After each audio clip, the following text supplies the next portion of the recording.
નહીં પરંતુ સ્ટોકથી કરીશ. ખાસ કરીને સિમેન્ટ્સ પર આપણે જોઈ રહ્યા છે કે ગઈકાલે રિઝલ્ટ આવ્યા ત્યારબાદ યુબીએસનો એક રિપોર્ટ અહીંયા આપણને આવતો જોવા મળ્યો છે. તેમના તરફથી આપણને બાય રેટિંગ્સ જોવા મળ્યા છે. લક્ષ્યાંક તેમને 8,000 રૂપિયા પ્રતિ શેર કર્યા છે. તેમનું માનવું છે કે એનર્જી સેગમેન્ટમાં એક મજબૂતી જોવા મળી છે. કંપનીની ટોપ લાઇન એબિટાસ નફો જે છે લગભગ આપણને 4% થી 10% થી 7% અહીંયા વાર્ષિક ધોરણે વધતો જોવા મળ્યો છે. એટલું જ નહીં, 4,260 કરોડના ઓર્ડર બુકની સાથે લગભગ વાર્ષિક ધોરણે 20%નો ગ્રોથ પણ અહીંયા આપણને જોવા મળ્યો છે. એટલે સિમેન્ટ્સ માટે એક પોઝિટિવ રિપોર્ટ્સ અહીંયા કહી શકાય. જુબિલન્ટ ફૂડ્સ પર નજર કરશું. અહીંયા ડિફરન્ટ 3 બ્રોકરેજ રિપોર્ટ આવતા જોવા મળે છે. સિટી તરફથી બાય રેટિંગ્સ છે. લક્ષ્યાંક વધારીને તેમને 750 રૂપિયા પ્રતિ શેર કર્યા છે. તેમનું માનવું છે કે કંપનીનું પ્રદર્શનમાં એક સુધારો જોવા મળ્યો છે, પરંતુ ખાસ કરીને કુલ લાઇક ફોર લાઇક ગ્રોથ જે છે તે આપણને 12.5% અહીંયા જોવા મળ્યો છે. ત્યારબાદ અગર તેમની ડાઇન ઇન વેચાણ જે છે ત્યાં ક્યાંક ને ક્યાંક એક નબળું જોવા મળ્યું છે, પરંતુ વાર્ષિક ધોરણે ત્યાં લગભગ 2.5%નો ઘટાડો પણ જોવા મળ્યો છે. ત્યાં જ મોર્ગન સ્ટેનલી તરફથી ઓવરવેટ રેટિંગ જોવા મળ્યા છે. જુબિલન્ટ ફૂડ માટે લક્ષ્યાંક તેમને 781 રૂપિયા પ્રતિ શેર કર્યા છે, પરંતુ CLSએ અંડર પરફોર્મ રેટિંગ આપ્યા છે. તેમને લક્ષ્યાંક 450 રૂપિયા પ્રતિ શેર કરી દીધા છે. તેમનું માનવું છે કે સ્થાનિક સેલ્સ ગ્રોથ 19% રહ્યો છે, પરંતુ માર્જિન જે છે તે અનુમાનથી અહીંયા ઓછા જોવા મળ્યા છે. એટલે આ કારણસર જુબિલન્ટ ફૂડ માટે થોડેક મિશ્ર રિપોર્ટ્સ અહીંયા આપણે કહી શકાય.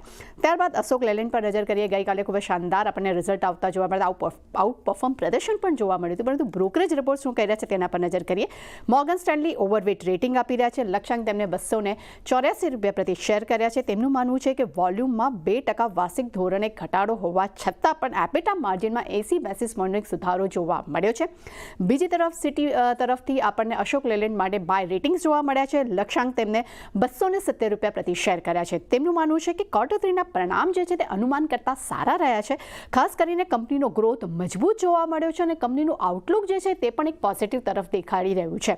ત્યારબાદ PFC પર મેકવારીના રિપોર્ટ પર નજર કરશું. અહીંયા આપણને આઉટ પરફોર્મ રેટિંગ જોવા મળ્યું છે. લક્ષ્યાંક 660 રૂપિયા પ્રતિ શેર કર્યા છે. તેમનું માનવું છે કે કંપનીના રિઝલ્ટ્સ અનુમાન મુજબ રહ્યા છે. નફો પણ અનુમાન મુજબ આવ્યો છે. કંપનીના NIMમાં એક મજબૂતી જોવા મળી છે અને ફોરેક્સમાં પણ એક સારો એવો ગેઇન જોવા મળ્યો છે. એટલે આ કારણસર એક પોઝિટિવ રિપોર્ટ્સ કહી શકાય.